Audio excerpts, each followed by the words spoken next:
Welcome to Shakespeare FC, The Words, a 5-minute journey into the individual bits of language that were forged, fletched, hewn, and hammered, and sometimes crowbarred, into existence by our brilliant and witty Warwickshirean wordsmith, or, as you become more familiar, Uncle Will.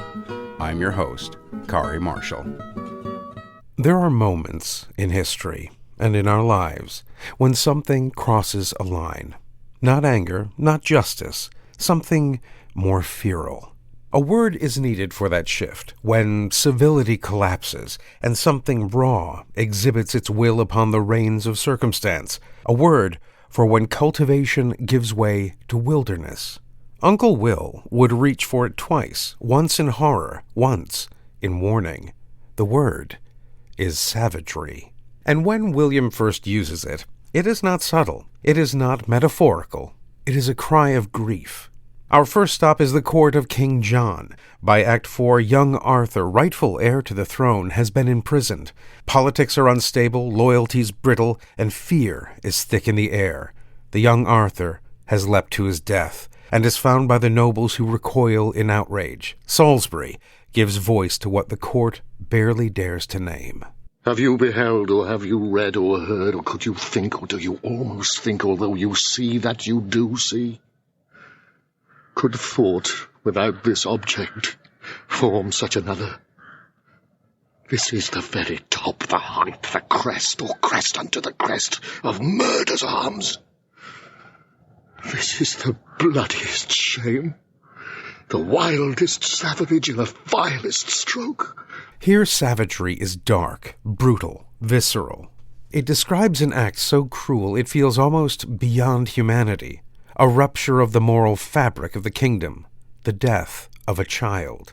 But our fair uncle wasn't quite finished with the word. The word savage comes from the Latin silvaticus, literally of the woods, deriving from silva, meaning forest. It then swung through the canopy of Old French sauvage, coming to mean wild, uncultivated, untamed. Add the suffix ERY, and you have savagery, not just wilderness, but the state or condition of being wild.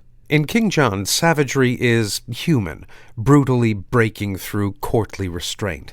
But William's woodland wanderings would wind into his dubious history of Henry V, where in Act 5, Scene 2, he turns the word outward. The Duke of Burgundy, pleading for peace between England and France, laments what war has done to the land itself. Even so our houses and ourselves and children have lost, or do not learn for want of time, the sciences that should become our country, but grow like savages, as soldiers will that nothing do but meditate on blood, to swearing and stern Here looks. savagery is not murder, it is neglect. Fields go untilled, vines choke, civilization untended, reverts to wilderness. William's words here mark a striking shift. Savagery is not only an act of violence, it is what happens when order collapses, when cultivation ceases, when power fails its duty to society. Across centuries, the word would be misused, weaponized in colonial rhetoric, applied to peoples rather than behaviors. But to William's imagination, savagery is not racial, it is moral. It is the moment when restraint disappears, and it can happen anywhere, in a court, in a kingdom, or in the human heart. For our fair uncle, savagery is not born in the wilderness, it is born when we forget to tend to what makes us civil. Left unattended, power, like land, grows wild, and then, who knows, what savagery can be committed. Well, alas and alack, my friends, that is all we have time for.